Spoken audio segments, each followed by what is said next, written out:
día para todos. Antes que nada, obviamente agradecer al foro de Montevideo FinTech por tener esta oportunidad de debate, también a la universidad, a esta nuestra casa de estudios. Y hoy la verdad que tenemos un panel, vamos a seguir una dinámica parecida a lo que fue el panel anterior.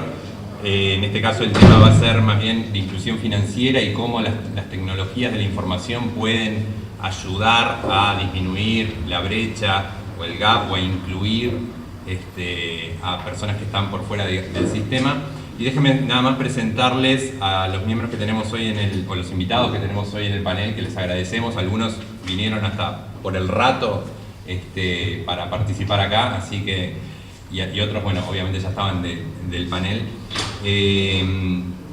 Déjenme presentarles a Ariel Cancio. Ariel es economista, es miembro del programa de inclusión financiera del Ministerio de Economía y Finanzas del Uruguay. Ariel, están las fotos, así que ayuda a seguir un poco, al margen de que la foto en algún caso, por lo menos en el mío, tiene algunos años. Después tenemos a Verónica García. Verónica es oficial de inversión senior en el equipo de instituciones financieras de la Corporación Financiera Internacional, parte del Grupo Banco Mundial, que invierte en el sector privado. Ella es responsable por la originación, estructuración y negociación de transacciones, incluyendo inversión de capital, deuda subordinada y así también instrumentos del mercado de capitales. Tiene experiencia, está basada en Argentina, pero tiene experiencia o ámbitos sobre Argentina, Chile, Uruguay, Paraguay, y ha hecho transacciones en varios países de América Latina. Anteriormente trabajó en la banca. Después tenemos a Francisco Meré, allá al final. Francisco es presidente de la Cámara FinTech de México, actualmente es director de Opal Capital y anteriormente lo fue del banco en línea Bancool. ¿Dije bien? Francisco fue reconocido en el 2012 como uno de los líderes de innovación de negocios incluyentes por el G20 y en el 2013 recibió reconocimiento de líder de negocios incluyentes de la Corporación Financiera Internacional del Banco Mundial. Así que muchas gracias también por venir, Francisco. Después tenemos a Santiago Parodi. Santiago se desempeña como director general para Equifax Uruguay, la empresa propietaria del Crédito de Informes. Anteriormente, esta misma empresa ocupó la dirección comercial con responsabilidad sobre el mercado financiero local. Cuenta obviamente con más de 20 años de experiencia en el mercado financiero, mayormente en Citi Uruguay, donde se desempeñó en las direcciones de riesgo y planificación estratégica y como VP de Business Intelligence. Por último, ¿sí? Liber Fernández, que trabaja como VP de Sales en InSwitch desde 2011. Tiene más de 15 años de experiencia en el negocio de telecomunicaciones y servicios financieros móviles y ha sido parte de diversas iniciativas, en particular en proyectos desarrollados en Argentina, Bolivia, Brasil, Colombia, El Salvador, Honduras, Guatemala y varios más. Entre los que se destacan temas como la primera billetera móvil instalada en América Latina en 2008 para la operadora Tigo, y algo ya nos va a estar contando en un ratito más. Así que bueno, como ven, es mucha gente con muchos años hartos, como decimos en Chile, hartos años de experiencia en la industria. Y solo para romper el hielo, déjenme comentarles que ayer una de las cosas que me quedé o que me llamaron la atención en el foro, por ejemplo, se mencionó que el 65% de la población en América Latina está fuera del mercado financiero tradicional, ¿sí? Eso sin duda es un enorme desafío para los distintos gobiernos y para los distintos organismos que tratan de acortar esa brecha, y probablemente es un campo bastante fértil para las fintech en particular, que podrán ser uno de los actores que pueden colaborar en disminuirla.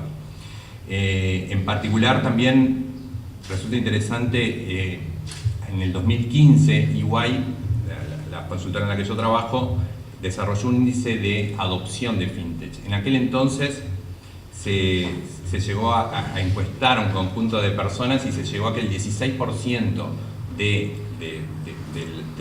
los respondentes, digamos, habían tenido o utilizado alguna fintech en los últimos 6 meses. Al 2017, en realidad a los 18 meses, ese porcentaje en promedio global ya había subido a 33, o sea, prácticamente se duplicó.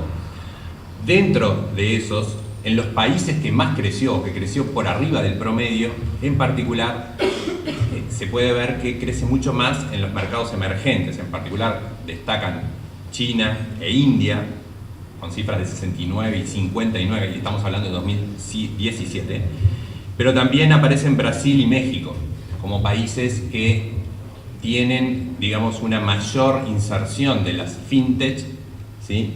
y en consecuencia de participación en el mercado. Creo que estas dos cosas de alguna manera muestran cómo, por un lado, está la necesidad, diría, ¿sí? Está la necesidad, y por otro lado está la oportunidad, ¿no? Entonces, lo que queríamos conversar en el día de hoy era justamente contarles ejemplos. Vamos a tener también un poco la visión de lo que está pasando en Uruguay a cargo del MEF, pero contarles ejemplos de cómo se está dando esa integración, cómo se está dando esa incorporación de tecnología para disminuir esa brecha, para aumentar la inclusión, y qué beneficios en definitiva se espera que tenga, ¿sí? Lo mío fue solo introducción, en realidad los que van a hablar son ustedes, así que ahora los dejo. No sé si alguno quiere empezar en particular comentando algún ejemplo de alguna tecnología, algún desarrollo y los efectos que puede estar teniendo. Y después, si querés, contamos la experiencia en Uruguay. Primero que nada, gracias por la invitación a ser parte del panel. Desde InSwitch, nosotros desde 2002 estamos dando servicios financieros móviles. Empezamos trabajando con operadores móviles en la región y ahora estamos muy enfocados también en lo que es la banca y la industria financiera tradicional. En particular fuimos los implementadores tecnológicos de lo que fue la primera billetera móvil que se lanzó en Latinoamérica, que se lanzó en el año 2008, para nuestro cliente Tigo en Paraguay. Es una billetera móvil que permite a las personas no incluidas en el sistema financiero tradicional enviarle plata a sus familiares, pagar sus facturas, cargar su teléfono, una serie de servicios financieros, acceder a un crédito, una serie de servicios financieros que hasta ese momento no eran accesibles para ellos. Es el equivalente para los que están en esto al M-Pesa, eso que pasó en África, que es una solución que es de referencia latinoamericano, el caso de Tigo Money Paraguay. Y un ejemplo nomás para citar uno y tratar de ser breve y que todos tengamos nuestro espacio es lo que pasó con el producto de microcréditos que se lanzó hace como 8 años, 7, 8 años, donde el 70% de las personas que tomaron el crédito que ofrecía Tigo Money, que era un crédito de cuota diaria, imposible de pensar con la tecnología de papel en la que uno tiene que ir a hacer una fila, llenar datos, etcétera, para después tener que ir todos los días a pagar esa cuota a algún lado. Era algo que se hacía todo con el teléfono, o sea, se pedía el crédito con el teléfono, se pagaba la cuota diaria por el teléfono. El 70% de las personas que tomaron ese crédito eran personas que no se consideraban siquiera sujetos de crédito hasta ese momento, su primer crédito en su vida. Entonces es solo un ejemplo de cómo este tipo de soluciones enfocadas a un segmento desatendido hasta cierto momento pueden cambiar la vida de las personas. Bueno, buen día para todos. Primero que nada, sí, Ernesto, claramente la tecnología ha modificado muchísimo los hábitos de los clientes y ha potenciado y ha fomentado mucho más la inclusión. La inclusión en sus diversas fases y en sus diversas índoles, ¿no? La inclusión financiera, la inclusión crediticia, la inclusión económica, la inclusión social. En ese sentido, en nuestra empresa desde Equifax, y ahora voy a citar un ejemplo, trabajamos no solo la tecnología, primero que nada con la conectividad, pero integrando las distintas fuentes que hacen permeable y posible que los clientes y por ende para los ciudadanos haya más y mejores soluciones. Nosotros, por ejemplo, primero que nada desde la tecnología, a través de la conectividad, pero después también a través de la integración de plataformas, de datos, de plataformas que nos hagan posible procesar todos esos volúmenes de datos. Hoy hablamos mucho de lo que es el Big Data, recién hablaban de lo que es el Machine Learning, el Blockchain. Realmente hay grandes volúmenes de información y para eso tenemos que estar aptos y capacitados para poder procesar esos grandes volúmenes de información y poder transformar esa información en conocimiento y en decisiones, por ende, para los negocios. Voy a citar un ejemplo, unos 2 minutos, que creo que es muy ilustrativo. Yo, como decía Ernesto, trabajé muchísimos años, más de 15 años en la banca. Los últimos 3-4 años eran Citi, particularmente. Y los últimos años me tocó trabajar para el mercado internacional, ¿sí? Y ahí tuve la ventaja y beneficio de integrar un equipo que era un equipo de transformación digital, que el banco se había decidido ir por ese camino, realmente con una estrategia muy fuerte y muy marcada, con lo cual se creó un equipo de 7 personas para atender los 11 mercados de lo que es la banca retail y la banca de consumo. Dentro de ese grupo éramos 7 personas, yo era el representante de lo que era la parte de riesgo y business intelligence, había una persona que representaba el área de operaciones, tecnología, marketing, producto, digamos los principales stakeholders de cara a lo que es negocio, ¿no? Entonces, bueno, teníamos unos objetivos que era para determinado año llegar a que un porcentaje, un 20-25% aproximado, ¿sí?, a fin de ese periodo, que fuese 100% por originación remota.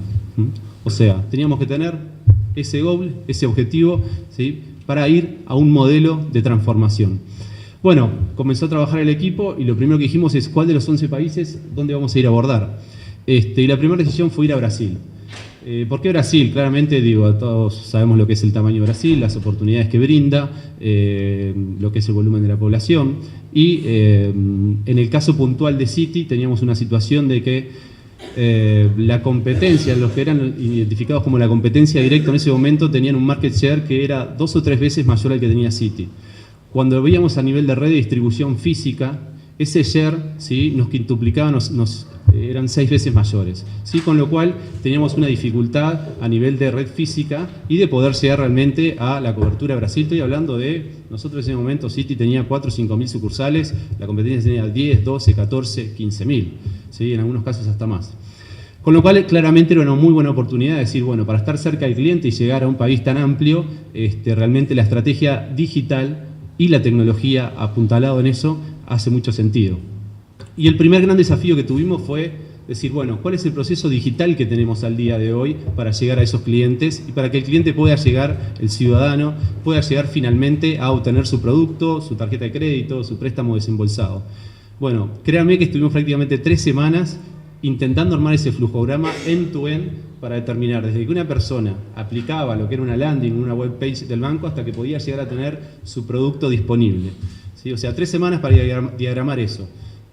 Llegamos a ver que teníamos 56 puntos de control, ¿sí? El compromiso del banco en ese momento era entregar el producto entre 24 y 48 horas. ¿Sí? Las métricas, los KPI indicaban que el 80% era entregado en 48 horas, un 5% era entregado en 24 y el restante 15 se excedía el tiempo comprometido, ¿sí? Dentro de esos 56 puntos de control, los primeros 12 solo eran para identificar si realmente la persona que estaba del otro lado intentando transaccionar era quien decía ser, ¿sí? Solo 12 puntos para identificar y validar identidad. De los otros 40 y pico de puntos, terminaba siendo igual un proceso manual donde un operador, un analista terminaba validando, certificando o desembolsando esa operación, ¿sí? Bueno, cuento corto, se logró muchas eficiencias, los ratios de conversión también de ese tipo de plataforma y ese tipo de proceso realmente eran muy ineficientes, ¿sí? Porque aplicaba un gran volumen de clientes, pero realmente desde el punto de vista operativo se podía atender muy pocos y a la vez, imagínense, 56 instancias donde el cliente podía llegar a pasar a ser un rechazado al producto por el cual estaba aplicando, ¿sí? Bueno, cuento corto, hoy estamos en una situación acá en Uruguay que tenemos gran parte de bancos, empresas financieras no bancarias, ni que hablar que la fintech, y fuera lo que es el sistema financiero tradicional, telefónicas y demás, que en 4 o 5 pasos pueden estar resolviendo esa necesidad y en cuestión de segundos y sin necesidad de tener una persona detrás de esos procesos validando uno a uno, ¿sí? O sea, en 4 años estamos comparando un proceso que era, y de un barco que se suponía muy adelantado en cuanto a las estrategias y demás, que demoraba 24 o 48 horas, no era eficiente para poder atender todo ese funnel de clientes que se le presentaba, muchos incluso a veces desistían, ¿sí? Versus hoy una operativa que es autosuficiente o como se le llama de autodecision, que no necesariamente tiene que estar alguien allí manualmente validando un trámite.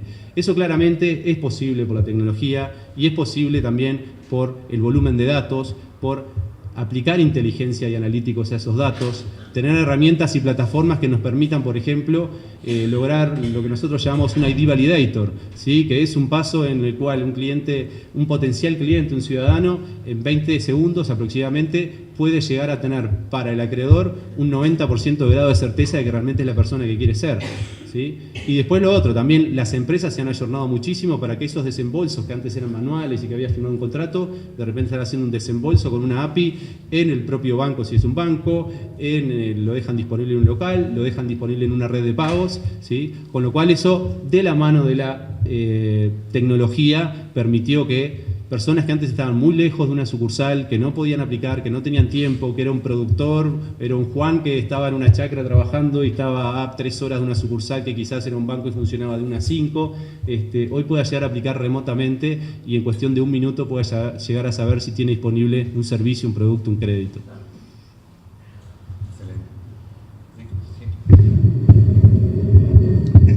Gracias. Yo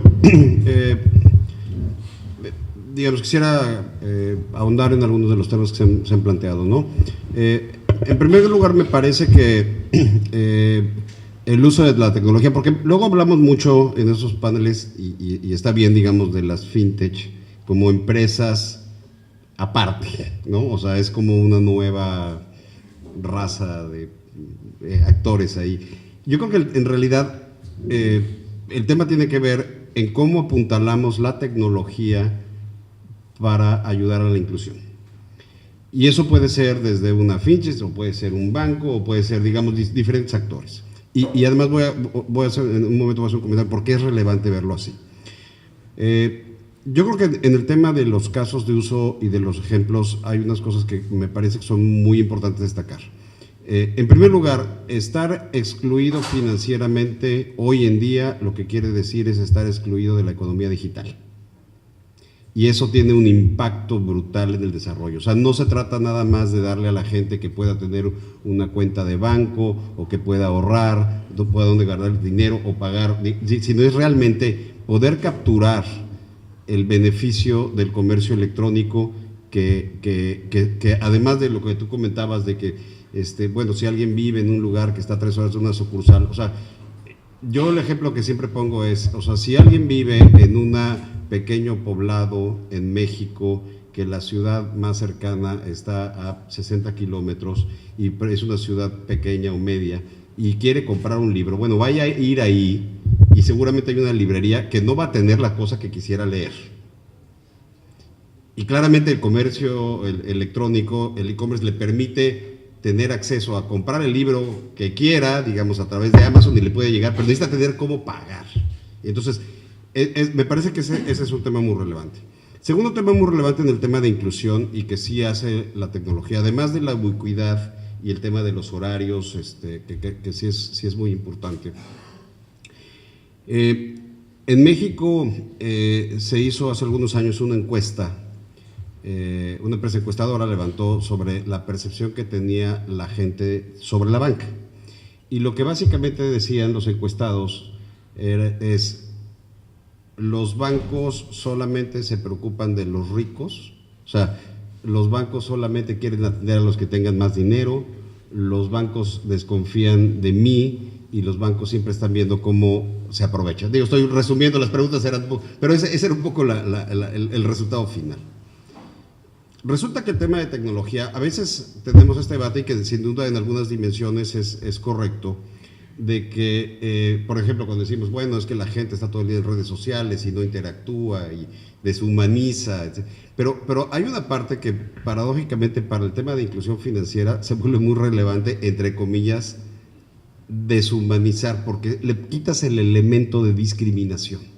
O sea, yo puedo, además de abrir una cuenta de banco o hacer una transacción o lo que sea, día y noche, además no me tienen que ver, no tienen que ver cómo soy, no hay un proceso de discriminación, no hay un proceso, inclusive hasta de niveles de servicio, ¿no? O sea, cuando vas a una sucursal, a lo mejor el empleado bancario tuvo un mal día o se peleó con la mujer y te tratan malísimo. Y esto, la tecnología te permite quitar sobre todo este tema de potencial de discriminación que en algunos mercados me parece que es muy relevante. La tercera cosa que decía yo, y es el uso de la tecnología y aplicado no solamente a las fintechs y todo, sino que para que esto funcione tiene que ser interoperable. O sea, de nada sirve a alguien, digamos, sí es útil que se saque la nueva billetera que sirve para pagar una cosa, pero si esa cosa no está conectada con el resto del mundo y con el sistema bancario, muy poco vas a poder hacer. Y yo creo que ese es parte del gran reto que tiene que trascender solamente decir, oye, es que las fintech y los bancos y lo que tiene que ser como sistema, cómo aprovechas la tecnología para tener un mayor impacto.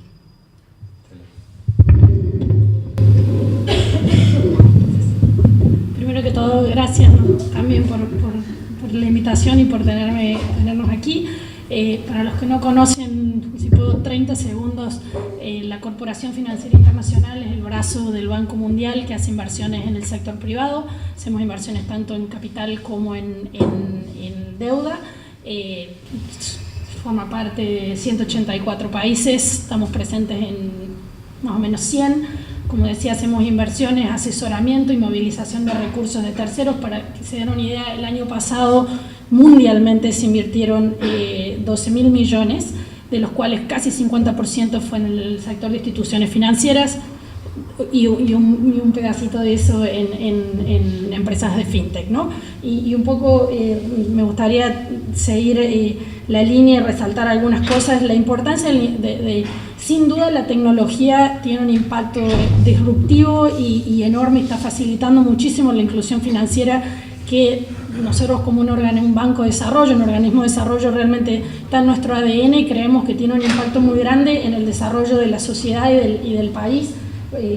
Como mencionaban como mencionaban los colegas, entonces es algo que tenemos muy presente, y no solamente a través de fintech, pero nosotros también hacemos inversiones en el sector financiero tradicional, que puede tener un impacto también muy grande a través tanto de tecnología como algunos otros sectores que también trabajan en inclusión financiera, como por ejemplo las cajas de compensación en Chile o instituciones similares en otros países de América Latina.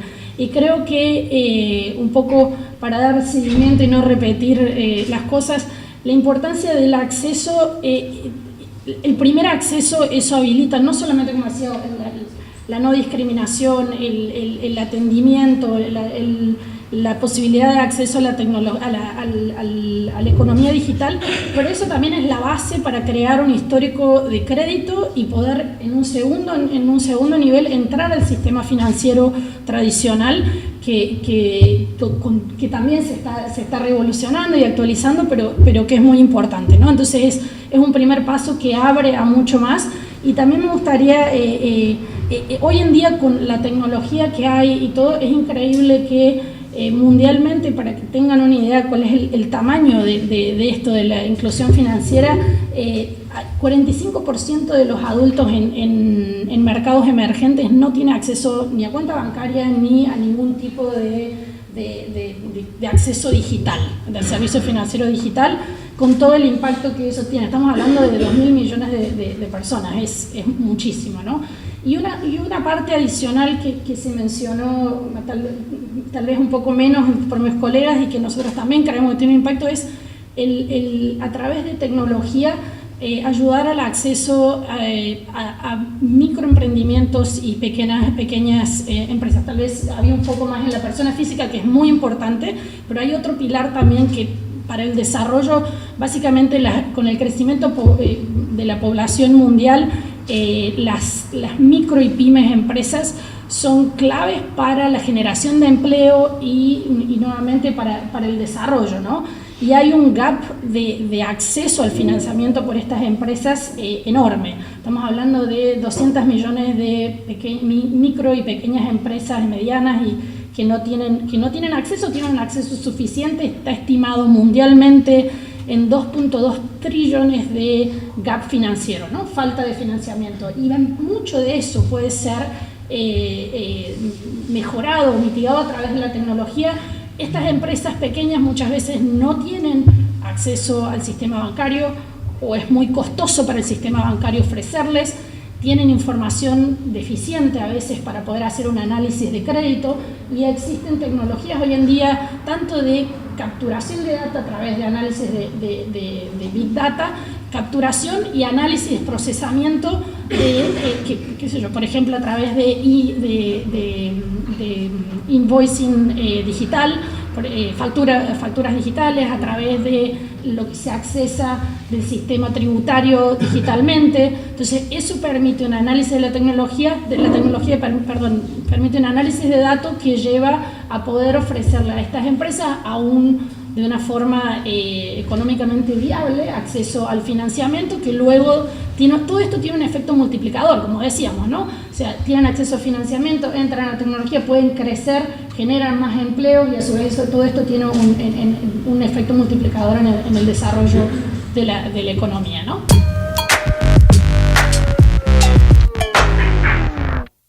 En realidad, simplemente para enganchar con dos cosas que se mencionaron, que es el foco capaz en la pequeña y mediana empresa o el informal, que también tiene que haber un foco ahí, y en la interoperabilidad. Yo les comentaba recién del caso de Paraguay, algunas cosas que me quedaron por decir. En Paraguay nosotros trabajamos con las 3 operadoras móviles que tienen nuestra solución de billetera. Hay más de 2 millones de cuentas de dinero electrónico, más cuentas de dinero electrónico que de bancos, y es un caso bastante icónico, pero por suerte se están generando otros casos con otros modelos. Ahí en Paraguay lo que funcionó muy bien es todo el tema de las remesas. Había un problema con el envío de dinero interno, la plata se mandaba en un sobre dentro de un bus, que había que rezarle a todos los santos que nadie sacara plata del sobre, que es una realidad que todavía existe en Latinoamérica. Pero tenemos otro modelo muy diferente en Argentina, donde nuestro cliente ahí es el Banco Nación. Es un producto que se llama PIM, es un producto que se llama PIM con foco específico en la población no bancarizada. Nuestra solución tiene una particularidad que funciona en cualquier teléfono, no se precisa un smartphone para funcionar, o sea, por eso a veces la parte de fintech, uno dice, bueno, funciona un Nokia 1100, funciona un teléfono más viejo, y nuestra solución funciona ahí también, y no es con SMS, es con una tecnología que se llama USSD, que básicamente lo que nos garantiza es un control transaccional sobre la operación, por lo cual es una tecnología muy ideal para una transacción financiera, porque sabemos en el momento qué pasó, si no pasó, usamos SMS como... Y a su vez no consume crédito. Y a su vez no consume crédito, funciona en roaming. Lo único que precisas es señal de emergencia en el teléfono para que funcione. Batería. El caso de PIM es muy interesante porque cambia un poco el paradigma y en realidad, ¿qué busca dar PIM? Busca darle un medio de pago nuevo a Argentina, donde el arancel es cero y la disponibilidad de fondos es inmediata. Entonces, un pequeño empresario o un informal que de repente no puede operar con una tarjeta por los aranceles o por la razón que sea, con PIM puede disponer de un medio de pago donde una vez que le pagan a través de PIM, la plata le llega instantáneamente con arancel cero. Y los que están de alguna manera bancando parte de esa fiesta son los grandes distribuidores, los que distribuyen refrescos, panes, golosinas, que en realidad tienen un problema de transporte de dinero, son los que transportan más dinero de repente que las empresas de transporte de caudales, y son ellos los que, con un arancel, de alguna manera subsidian esas transacciones para el resto del ecosistema. Eso es una de las cosas que me parece que está muy, muy interesante de PIM, pero a la vez ya tenemos 1 millón de usuarios en menos de un año de operación. Hay 70.000 comercios adheridos, de los cuales, de esos 70.000, solo 20.000 son grandes superficies, que también se suman, porque también ven una ventaja en un medio de pago, porque los no incluidos también van al supermercado y también compran. Pero los otros restantes de esos 70.000, 50.000, son comercios directamente adquiridos por estos distribuidores. O sea, los distribuidores visitan los pequeños comercios en las localidades del interior de Argentina, hacen el proceso de adquirencia, hacen el onboarding, les hacen una promoción por subirlos al medio de pago, les dejan de repente más refresco o un 2x1 en los alfajores, y de esa manera han captado una masa de comercios adheridos a este medio de pago, que repito, tiene arancel cero y disponibilidad inmediata de fondos, que hace que la masa crítica empiece a traccionar. Sí, creo para ponerlo en simple y un poco haciendo un resumen, creo que la tecnología permite o está permitiendo llegar con muchos más productos, servicios diferentes a muchas más personas en muchos más lugares y más barato. Entonces eso lo hace económicamente viable para que empresas privadas puedan, y eso es lo que lo hace sustentable, y puedan hacerlo. Y volviendo un poco al desarrollo, Las personas que no están, estudios lo prueban, estamos hablando de comunidades, generalmente la mayor proporción son mujeres, comunidades rurales, entonces son personas que están realmente poco atendidas, ¿no? Y eso no solamente en la calidad de vida de ellos, pero en el desarrollo. Me faltó una cosa respecto a la interoperabilidad y ya te paso el micrófono. PIM en Argentina funciona con todas las operadoras móviles, o sea, cualquier teléfono puede llamar a PIM y usar sus transacciones. Está conectado con todos los bancos, con los cajeros, o sea, es una solución donde vos podés hacerle un giro a otra persona, esa persona va a un cajero y retira los fondos de ese cajero, o lo retira en un mostrador, y además no está cerrado ni a un banco ni a una telco, sino que es súper interoperable. Yo quisiera seguir un comentario que se hizo y introducir otra dimensión del tema. Digamos, ya hablamos un poco en este panel de la importancia de la tecnología, qué puede hacer, cómo lo hace todo más barato y hace factible cosas. Y se ha comentado también el tema de no solamente tener el primer acceso a pagos o a tener una cuenta, sino el tema de emprendimiento, crédito, en donde además puede ayudar a combatir economías, sectores informales de la economía, 1, y 2, claramente crecimiento y generación de empleo, que tiene que ver un poco con el crédito. Y yo creo que hay un tema que me parece que también hoy la tecnología permite, y siguiendo el tema del Big Data y de cómo puedes usar datos para ofrecer mejores productos o mejores análisis de crédito, es el tema de datos abiertos y la propiedad de los datos. En concreto, hay dos temas. Uno es el tema de Open Banking, que básicamente algo que ya pasó, digamos que está en Europa, en Europa y en el Reino Unido. En México, recién acabamos de adoptar hace unos meses una ley que obliga a todos los intermediarios financieros a abrir APIs, a abrir los datos, y le da el poder al usuario del servicio financiero o sea, reconoce de alguna manera que la propiedad de los datos es del usuario, no es del intermediario financiero, y el usuario lo puede portar para obtener beneficios de eso. Y yo creo que eso es un tema que, usando de nuevo la tecnología, no solamente ayuda, digamos, al tema de inclusión en una primera fase de acceso a servicios, sino de verdaderamente mejora de servicios y acceso a créditos. Y yo creo que hay un reto, y nosotros en México ya avanzamos en este tema de tener esta legislación, porque además es obligatorio para todos los prestadores de servicios financieros abrir los famosos APIs.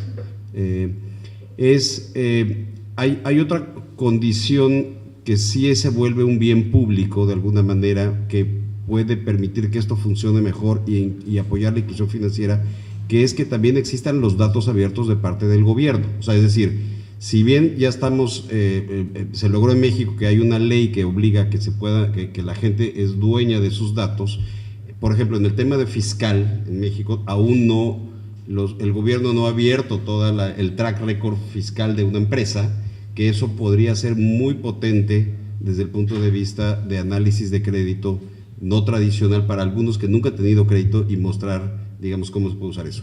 Y hay diferentes bases de datos que están ahí y que hoy no se han apalancado ni se han utilizado, pero que pueden ser un pilar importante para avanzar también en la inclusión financiera y en la generación de mejores productos y acceso a crédito por muchas de las pequeñas y medianas empresas.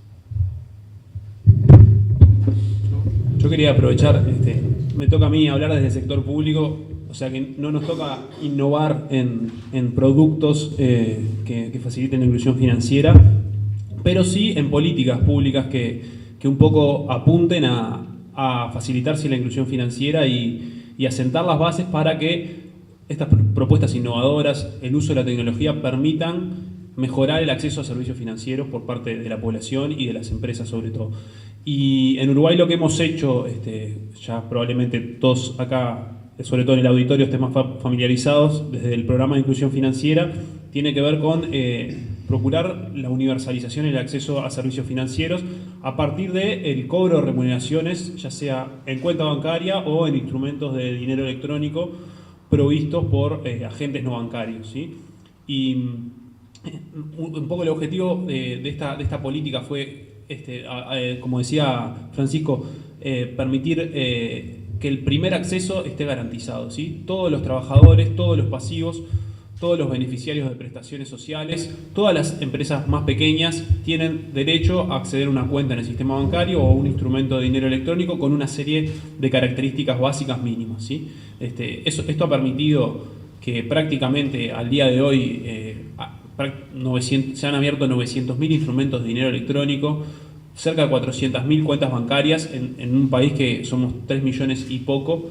Obviamente hay duplicaciones en esos datos, pero creemos que estamos cerca de la universalización en el acceso al menos a servicios financieros, a un medio de pago y a una cuenta bancaria. Y esto me parece que al menos sienta un poco las bases para generar un nuevo escalón o avanzar hacia un nuevo escalón en lo que tiene que ver con calidad de producto, con mejora de condiciones de acceso al crédito, con ofrecimientos de valor agregado a ese servicio básico de acceso a cuenta bancaria o acceso a instrumento de dinero electrónico. Excelente. Yo escuchaba a Líder y no pude evitar pensar que probablemente cosas que a ustedes en el MED les reclaman, los carteles y todo eso de los problemas, digamos, o de la otra cara de esa inclusión financiera.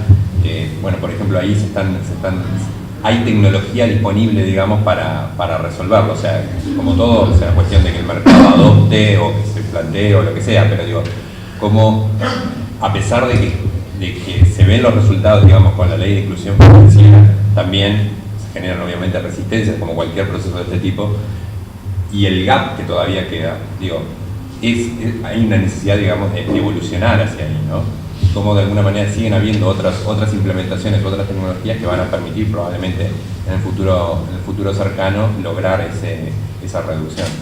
¿Sí? Sí, nosotros, es bien interesante el punto que planteas, Ernesto. Un poco lo que generan estos procesos de innovación y de avance tecnológico tienen que ver con desarrollo de oportunidades que de repente no todos los actores de la economía las pueden aprovechar del mismo modo. Las nuevas tecnologías, los nuevos medios de pago. Entonces, desde la política pública, lo fundamental es lograr condiciones para que todas las personas, todas las empresas puedan acceder a estas tecnologías para igualar la cancha y facilitar a aquellos que tienen más dificultades para acceder a, por ejemplo, el cobro con medio de pago electrónico, al acceso a cuenta bancaria, etcétera, lo puedan hacer. Entonces me parece que ahí está como un nuevo desafío para la política pública que trae aparejado este desarrollo de las nuevas tecnologías, estos cambios de hábito en los consumidores. Perfecto, sí.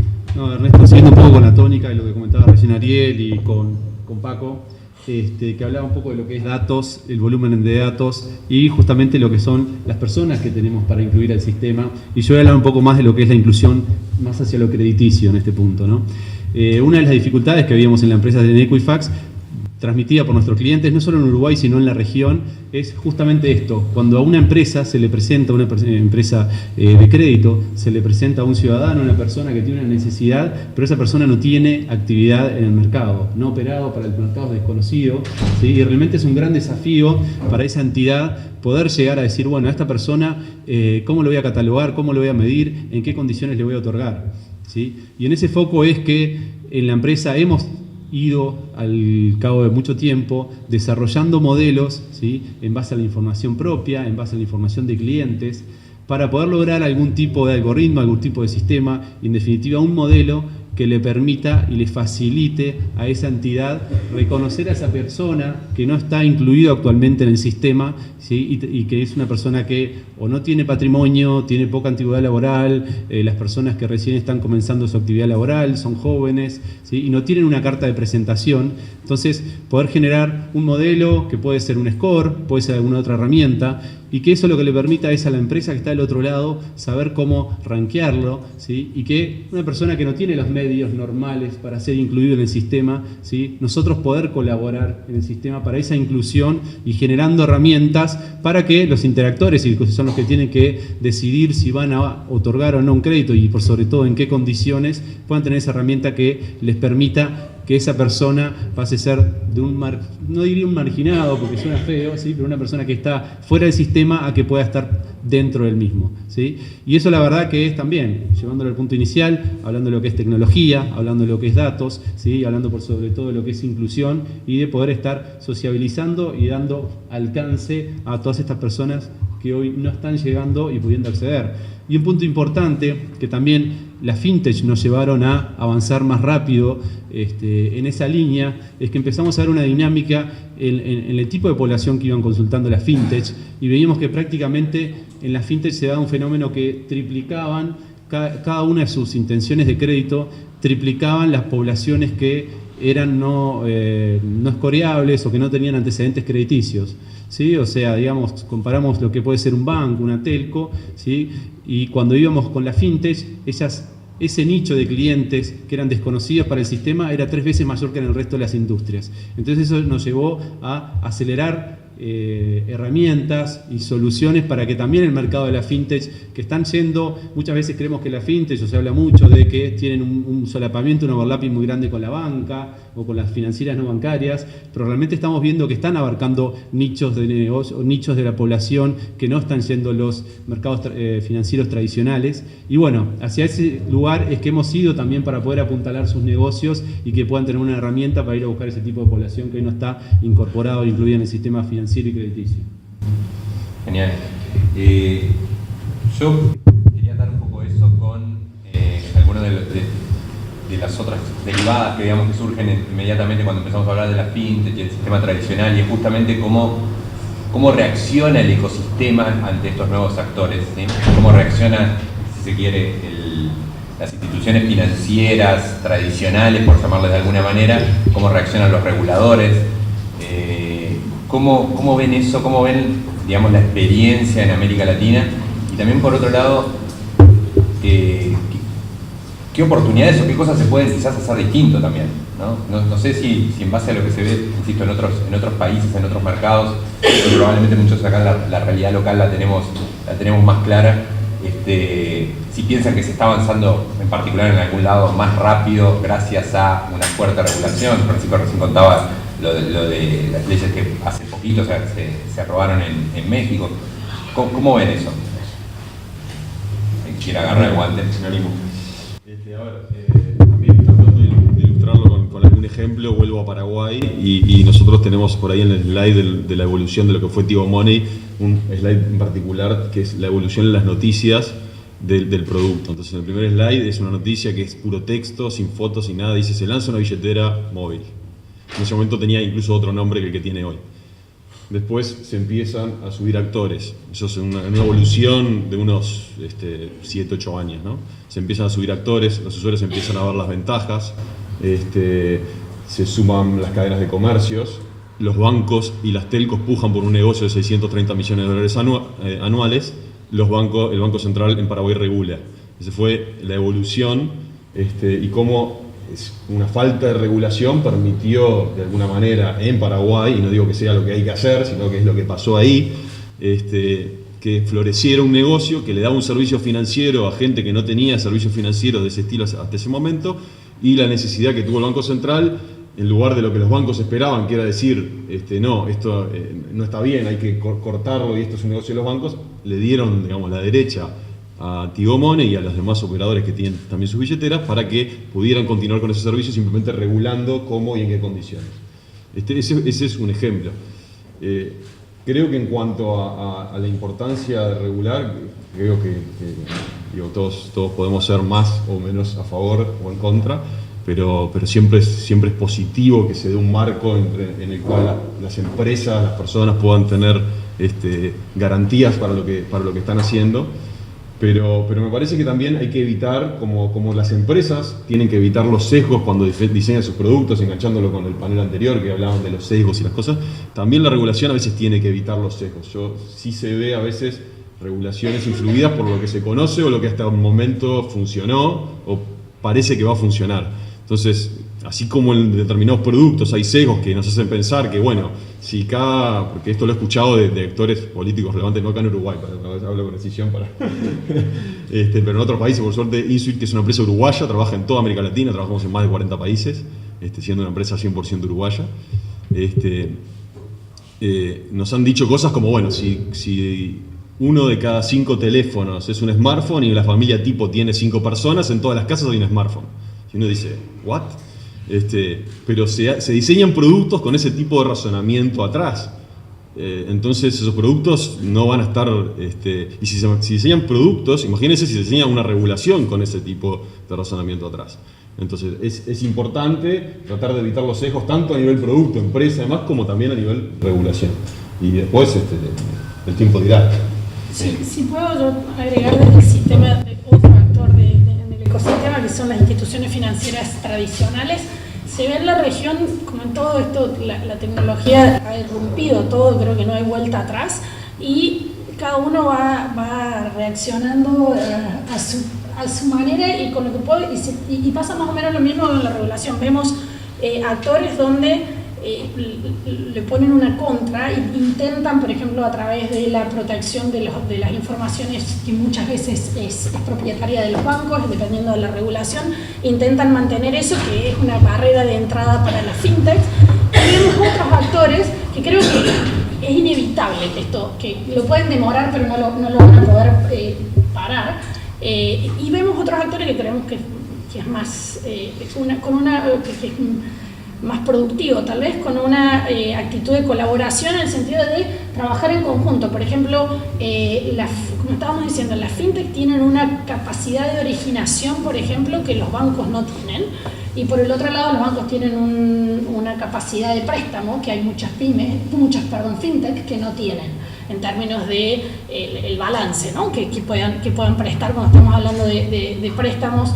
Entonces ahí hay una posibilidad de colaboración donde se crea una sinergia y todo el ecosistema se beneficia. Entonces creo que es importante en todo este proceso buscar esas oportunidades de colaboración.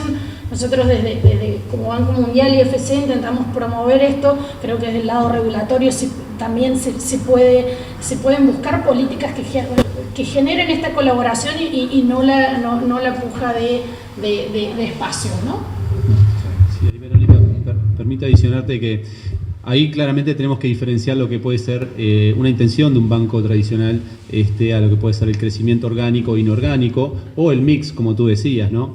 La realidad es que cuando vemos el crecimiento orgánico de los bancos tradicionales, no solo en Uruguay, sino en Latinoamérica, todos han intentado ayornar sus modelos de negocio, acelerar sus soluciones tecnológicas. El digital banking hoy es quizás la palabra más escuchada dentro de la banca, y eso es algo que también todo el mundo fintech ha hecho que todos ellos fueran a modificar sus modelos de negocio, fuera de que tiene otros beneficios, para los costos operativos de originar un nuevo cliente, una nueva cuenta, un nuevo préstamo por el modelo tradicional, en una sucursal y demás, no es ya quizás cómodo para la mayoría de los potenciales clientes, ni tampoco es eficiente para la propia institución.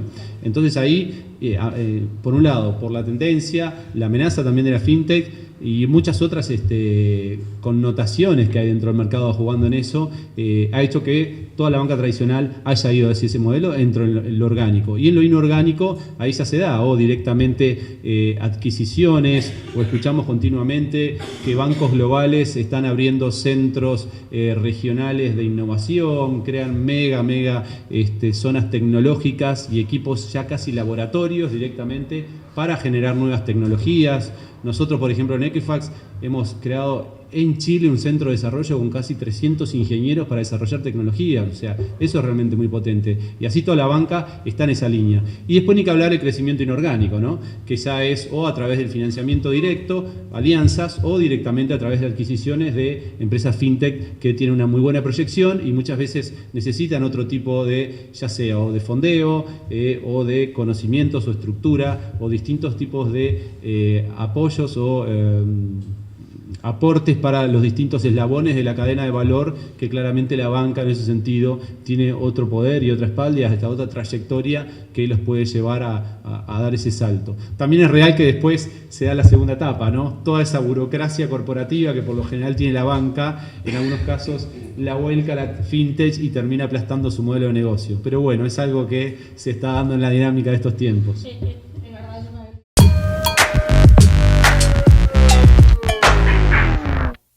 Este tema y que es diferente en cada mercado, ¿no? Pero ha ido evolucionando, digamos, desde la discusión de que desde la visión de una fintech que dice, es que yo soy mejor, soy más rápido, tengo mejor tecnología y le voy a ganar al banco, hasta que el banco dice, pues estos fintech no van a poder porque no tienen una serie de cosas, a una evolución de mucho más diálogo, que además, por cierto, no solamente es un tema de madurez, digamos, y de medir las capacidades, sino también creo que obedece a una evolución que está pasando en la economía y en el tema de la economía digital, que básicamente es el surgimiento de la economía de plataforma, en donde, para los que no están familiarizados con el concepto, es, o sea, en lugar de que buscar hacer una integración vertical de todos los productos y ofrecer todas las cosas, es tener una plataforma que pueda ofrecer productos de terceros y tener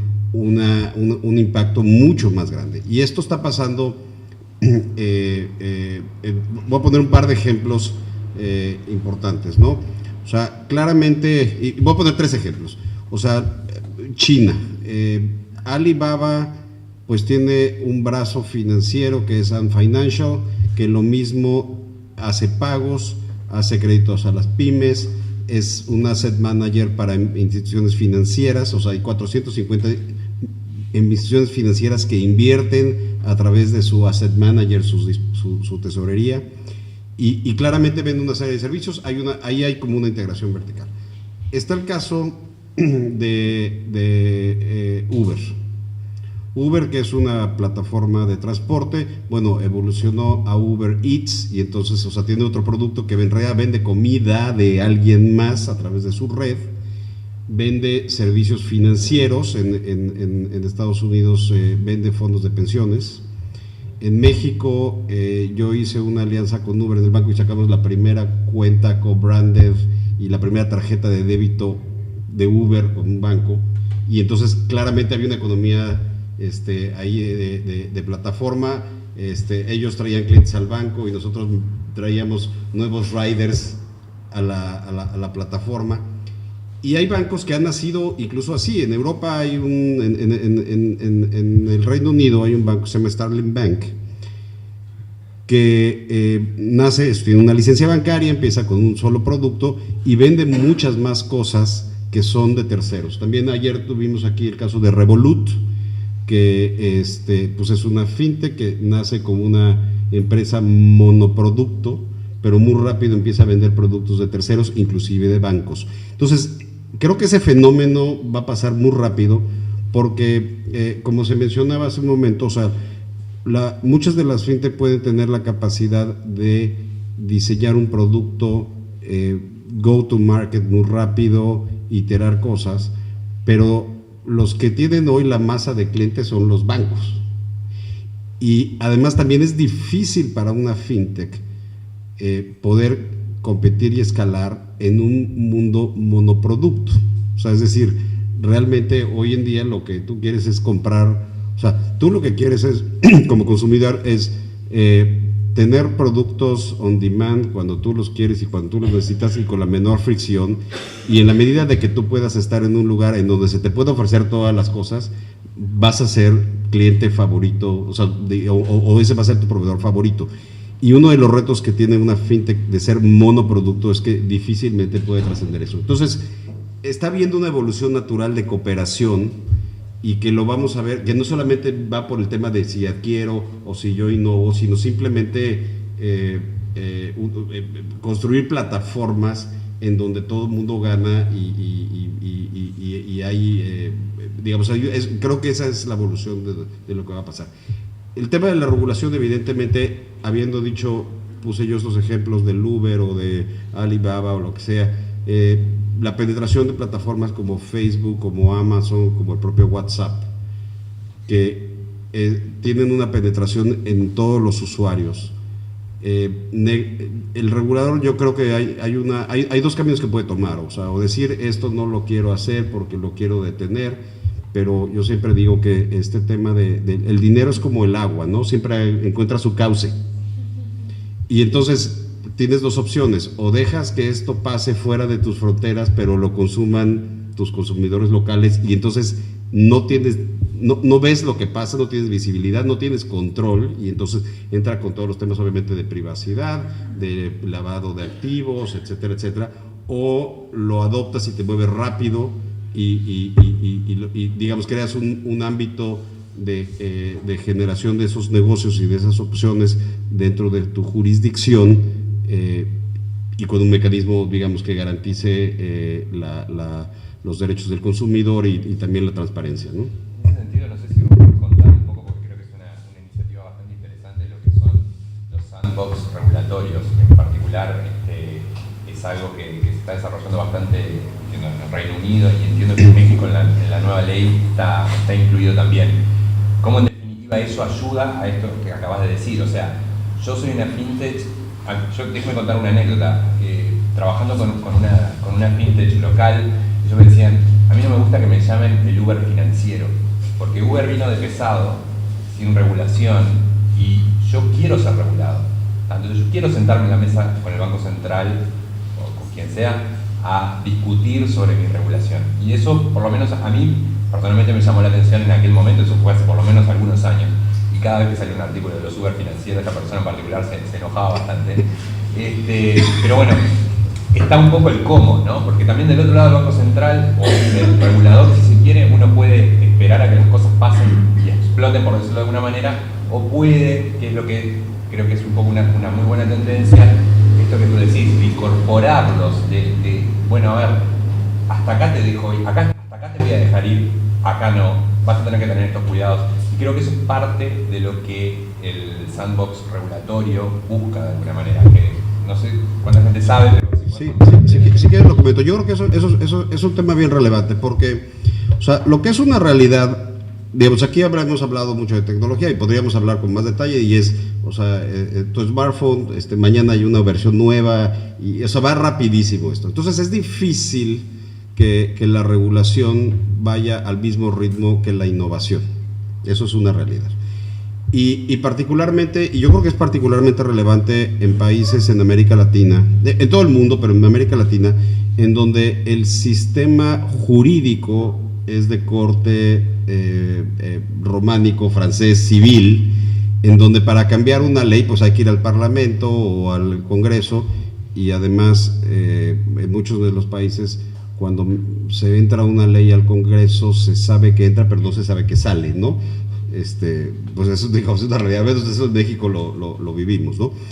Y entonces esa regulación que finalmente pues son por naturaleza, digamos, de alguna manera rígidas, pasa lo que tú dices. Entonces se brotan cosas que a alguien se le ocurrió, o que alguien tiene un servicio que se está dando en China o no sé qué, y se trae aquí y se empieza a propagar.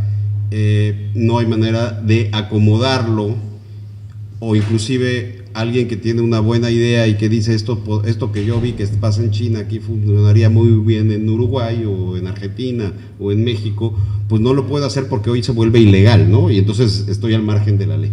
Entonces, estas sandboxes, que virtualmente es un arenero, que el concepto es que permite que una empresa nueva con un modelo novedoso, o inclusive en México incluye, y en el caso de Colombia, incluye a intermediarios financieros, digamos, no tradicionales, sino ya existentes. Es decir, los bancos tampoco no tienen esa flexibilidad para innovar desde el punto de vista regulatorio. Entonces, es un espacio, un arenero en donde literal uno puede jugar, imaginarse, crear un producto nuevo, hacer una especie de un piloto, pero un piloto de la vida real. O sea, uno puede obtener clientes, hacer un servicio financiero de a de veras con dinero de la gente, evidentemente en un ambiente controlado, regulado, y que si el asunto funciona y tiene los objetivos que se tenían, el regulador puede dar una licencia nueva a ese emprendimiento o a ese producto para poder generar un servicio nuevo, ¿no? La verdad es que es un mecanismo muy bueno que compagina el tema de la regulación y de cómo no limita la innovación. En el caso, los pioneros en esto fue en el Reino Unido. Singapur ha hecho una cosa muy bien hecha, además, porque no solamente es la facilidad regulatoria, sino inclusive pone la tecnología, es decir, lo que se prueba es el producto y el concepto, y no te tienes, como emprendedor, no te tienes que preocupar de tú hacer la inversión de tecnología y que funcione, sino es probar esto de veras, y yo creo que es una cosa muy, muy inteligente. En México tenemos ya la nueva ley permite tanto a intermediarios financieros regulados hacer este tipo de innovación, como alguien que tenga un modelo novedoso hacerlo. En el caso de Colombia también existe ya, inclusive hay un ejemplo, ¿no? Ya se autorizó ya entró una iniciativa al sandbox en Colombia, que por cierto además es una combinación entre una fintech y un banco. Yo quería agregar un comentario respecto a esto de la economía colaborativa y la economía cooperativa. Evidentemente estoy de acuerdo con lo que planteaba Verónica y Francisco también. Es necesario avanzar hacia sistemas interoperables, sistemas cooperativos, que los propios bancos puedan interactuar. Muchas veces la propia la primera reacción del sistema bancario, sistema financiero tradicional es al bloqueo, a poner barreras a la entrada, pero sin embargo, en última instancia, es como decía Paco, el agua va a encontrar su curso. Y los cambios en los hábitos de los consumidores se dan independientemente de si se bloquea o no se bloquea. Los cambios tecnológicos avanzan independientemente de eso también. Entonces, en última instancia, la mejor solución es siempre la cooperación. Ahora, ¿qué desafío es el que plantea la cooperación? Yo creo que el principal desafío es al reparto de costos, ¿sí? ¿Por qué? Porque si bien la tecnología permite hacer cosas a muy bajos costos, hay ciertos costos de infraestructura, costos de red física, costos de sistemas que razonablemente deberían ser únicos. No sé, desde la tecnología que soporta los sistemas de transferencias entre bancos, que vincula las cuentas entre bancos, desde las tecnologías que permiten el acceso a efectivo, el cash in y el cash out. Deseablemente debería ser 1, 2, 3 proveedores, capaz que en otros países más grandes, yo pienso un poco con la cabeza de Uruguay, pero no podría haber mucho más de proveedores de ese tipo de servicios, que son infraestructuras que requieren inversión, que requieren gastos importantes, pero que al día de hoy recaen únicamente en el sistema bancario, en el sistema tradicional. Yo creo que el desafío también a veces es encontrar una ecuación adecuada y un reparto de costos entre esos actores tradicionales que muchas veces llevan todos los costos más importantes del sistema, que ponen la infraestructura necesaria para el sistema, y los nuevos actores que se incorporan y quieren participar y aprovechar esa infraestructura mediante soluciones cooperativas o colaborativas. Exacto. Sí, a ver, solo un comentario también. A ver, ahí también, cuando hablamos del actor tradicional y las redes y todo eso, que es una discusión que acá tenemos, también hay que verlo un segundito de la perspectiva de ellos, ¿no? O sea, si yo mañana o a lo largo de los años me he estado construyendo una casa con mucho esfuerzo, con mucho dinero, y un buen día viene una fintech y me dice, che, yo quiero pasar a dormir en tu dormitorio, y bueno, yo qué sé, a mí mucho no me va a copar. Y después dice, bueno, ahora me quiero tomar tu desayuno y no quiero pagar o no lo quiero asumir de alguna manera. Bueno, también es comprensible, ¿no? O sea, está esto de alguna manera ponernos de acuerdo y de encontrar ese punto medio donde no bloqueemos otra vez la innovación y permitamos también reconocer, si se quiere, la inversión que el otro hizo. Y es importante también que haya incentivos para la innovación desde el lado de la fintech y desde el lado de los nuevos actores, pero también es importante cuidar los incentivos a la inversión, de repente en infraestructuras, etcétera, que si se invierte una infraestructura y luego no se puede rentabilizar la misma, tampoco se está creando el propio desincentivo para esa inversión. Hay que ponerse también los zapatos del otro. Sí, perdón. Ahí yo lo que quería sumar a esa visión es que también un poco está, ven como también hay un poco de un sesgo también en eso, ¿no? Porque en realidad estamos siempre pensando, y ayer yo vi la presentación de Revolut que está espectacular, pero era un producto que era para mí, digamos, para mí como consumidor. O sea, era una tarjeta metálica que me daba seguro de viaje, que me permitía los cambios que me daba en un Starbucks, mandarlos a acciones de Apple, digamos, yo qué sé, no es un producto de inclusión financiera, es un producto de otro estilo.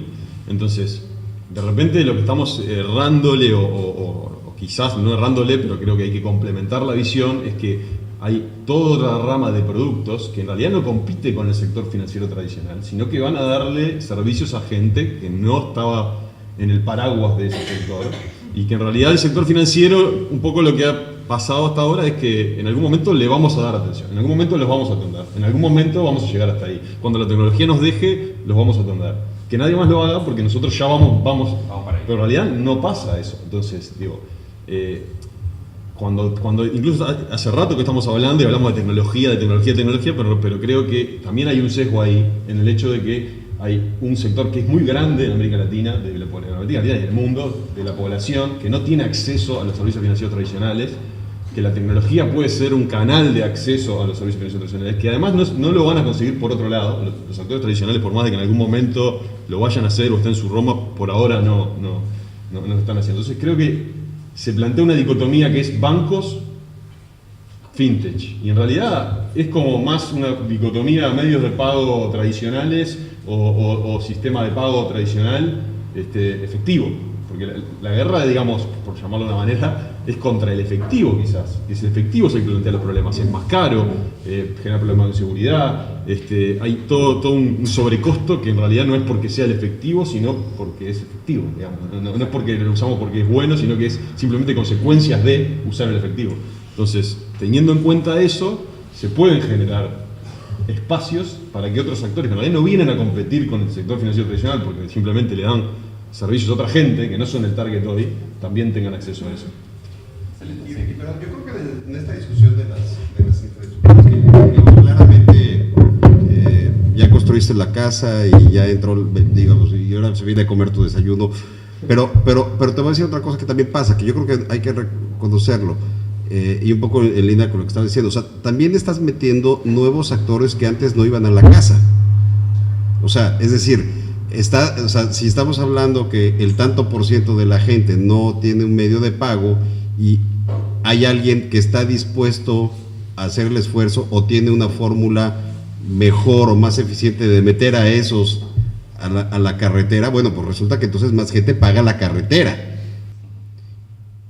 Y por cierto, una vez que ya los metiste en la carretera y tú dices, bueno, pues yo entro a tu casa y se come tu desayuno, pero también el dueño de la casa se puede comer el lunch del que vino a comer el desayuno. O sea, digamos, ya lo identificaste. O sea, si hay un tema, o sea, evidentemente, claramente hay un tema de costos, que yo creo que es claro, pero sí tiene que haber una fórmulas de precios que reconozcan el incremento marginal, la contribución al ingreso marginal, la contribución del ingreso marginal a la plataforma o a la red, y que no sea una fórmula que impida, digamos, la concurrencia, ¿no? O sea, yo creo que es un tema súper importante. Genial. Ya estamos redondeando, no sé si alguno quiere hacer alguna apreciación final, ahí cuando planteamos un poco la agenda dijimos, bueno, si tuviera que pensar en algo en lo que ponerme a trabajar mañana, si pudiera pensar en un deseo y que no sea paz mundial, ¿qué pensarían? Ahora sí, en 3 minutos, para cerrar y también eventualmente tener lugar por si alguien quiere hacer alguna pregunta. Yo puedo decir que lo que nosotros estamos haciendo, creo que son dos ámbitos. Uno, como Banco Mundial, IFC, existe, que lo hablábamos antes, que por las siglas en inglés, Universal Financial Access, eso es el acceso a los servicios financieros universal. Es un objetivo que se ha puesto, y como el Banco Mundial, como colaboración a eso, tiene el objetivo que para 2020, esto ya hace un par de años, que para el 2020, en estos 4 o 5 años, se genere el acceso a 1.000 millones de personas nuevas al sistema, no necesariamente el sistema tradicional, sino algún tipo de acceso que puede, la mayoría de los casos va a ser, no sé si la mayoría, pero en muchos casos va a ser móvil, ¿no? Creo que eso, y por supuesto es a través de la colaboración con otros actores, con otras...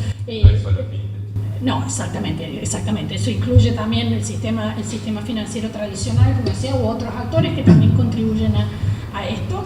Desde el punto de vista de inversión, para la idea, nosotros la idea es seguir colaborando como inversores y incentivando estas iniciativas. Dentro de FinTech, en los últimos años hemos hecho inversiones en 14 empresas en América Latina, con un total de 80 millones aproximadamente. Entonces un poco es seguir con eso, seguir con la colaboración, eso es en varios años, eso es a lo largo de varios años, pero bueno, seguir un poco con eso, intentando incentivar, y creemos que en América Latina América Latina tiene uno de los ecosistemas, sacando tal vez China e India, que son los más desarrollados en esto. América Latina como un todo tiene uno de los ecosistemas más activos en términos de empresas y de financiamiento, lo cual hay que aprovecharlo. Ahí, Ernesto, también me gustaría decir que creo que uno de los temas donde te podemos avanzar mucho en las dimensiones es en compartir información con los reguladores, explicarle muchas veces a los reguladores qué es lo que estamos intentando hacer, hacia dónde es que vamos, porque muchas veces quizás lo que queremos de los reguladores es que lo primero van a decir que no. Puede ser, pero muchas veces también es por desconocimiento. La verdad que algunos de los productos que comentaban acá, uno lo tiene que pensar varias veces, cómo es la dinámica, dónde está el modelo de negocio. Imagínense del otro lado el regulador, que de repente no es una persona que está directamente profundizado en la industria. Entonces entender a veces cómo va a ser el tratamiento de un dato, cómo se va a estar cuidando ese dato, con quién se va a estar compartiendo. Nosotros, y ahora un poco más hablando por lo que es lo local, hemos tenido muy buenas experiencias trabajando con el MEF, trabajando con el Banco Central. En lo que hablaba hoy de desarrollo de scores para la gente no bancarizada, hicimos un estudio en conjunto con el Banco Central y ahí vimos que compartiendo información con lo que es el regulador financiero, podíamos potenciar mucho los modelos de score, que eso va en beneficio directamente de lo que es la inclusión financiera. Entonces creo que tenemos que ir a ese paso. A veces la primera reacción es decir, no, con el regulador a veces quiero estar lo más lejos posible. Pero realmente, y en nuestra compañía hace unos años que venimos siguiendo esa línea, y realmente hay muchísimos caminos de encuentro y se empiezan a dar muchísimas oportunidades que benefician al sistema. Yo me anoté dos cosas nomás, pensando en cosas como para ponernos a trabajar o que nos ayudarían o que podrían ser aquí. Simplemente una por el impacto que me causó ayer en las presentaciones que hubo, el tema del open banking y la capacidad de los bancos abrir la información para que las fintech o las empresas que sean se cuelguen de eso para generar más valor. Y también muy enganchado con lo anterior, del dark side del analytics y de quiénes son los datos y si yo tengo derecho a mi información, hacerla pública o no hacerla pública, dejar que sea utilizada para cuál es el fin. Y por otro lado acá, nosotros, el tema pensando ya en algo local, nosotros fuimos parte de un piloto que se hizo, fue el primer país, el Uruguay, en hacer una emisión de dinero digital. No se había hecho antes en ningún otro lado. Se emitió el mismo peso uruguayo que tiene soporte de papel o de moneda en digital. Un piloto que duró para una cantidad limitada de usuarios, que se hizo con el Banco Central de Uruguay y proporcionó toda la parte transaccional del sistema, y la parte de la emisión de los billetes la hizo una empresa suiza, que de alguna manera, pensando, ¿no?, capaz seguir con ese proyecto, que fue un piloto y que ahora se está siendo evaluado, permitiría algo que de repente fue un stopper que tuvo la parte de los emisores de dinero electrónico. O sea, acá en Uruguay se crearon muchos emisores de dinero electrónico, muchos de los cuales en realidad todavía no están, o sea, están ahí, pero no están haciendo un negocio. Porque primero se tuvieron que enfocar en ser emisor para después poder ver qué negocio hacían como emisor de dinero electrónico. De alguna manera, si se creara un rol de emisor centralizado que permitiera a los demás hacer el negocio sobre ese dinero electrónico, dinero digital en este caso, emitido centralizadamente, quizás se abriría también al ecosistema para generar cosas que hoy, para efectivamente ser un emisor electrónico, tenés que seguir una serie de pasos que no son, si no son imposibles, no son para cualquiera. Simplemente para ir cerrando, por una cuestión de tiempo no vamos a habilitar las preguntas, salvo que alguien tenga una pregunta imperiosa que hacer, lo habilitamos. ¿Dónde está el baño? Claro, o a qué hora me voy. Entonces, en primera instancia, agradecerles a ustedes por la presencia, nos dieron lo más importante que tienen, que es su tiempo y atención. Agradecerle a Ernesto, a Ariel, a Verónica, se me corre el coágulo a esta edad, Liber, a Santiago, a Paco, y también a Juan Saldarriaga, que es el presidente de FinTech Colombia. Y quería dejarles una reflexión final que cuando fuimos pensando todos estos paneles, la quiero compartir para que la manejemos y la trabajemos. En definitiva, es genuino que todos los actores de una sociedad, de una economía, tengan sus intereses. Acá están representadas las empresas, los reguladores, los organismos internacionales, los asesores. El problema que tenemos que trabajar en América Latina, la verdadera disrupción que por lo menos entendemos en la Alianza FinTech, se plantea en encontrar la colaboración, en no buscar que los intereses personales o sectoriales prevalezcan sobre los demás, en desmedro de los otros, sino no romper nada, sino crear algo juntos y algo mejor. Y en ese camino estamos en la Alianza, estamos con los asesores, con los reguladores, con los organismos internacionales, con las empresas, con los presidentes, así que la invitación es esa, a intercambiar, a dialogar, a proponer y a construir de forma conjunta. Agradecerles nuevamente y bueno, vamos a tener un obsequio para los disertantes. Y esperamos para el año que viene, por supuesto.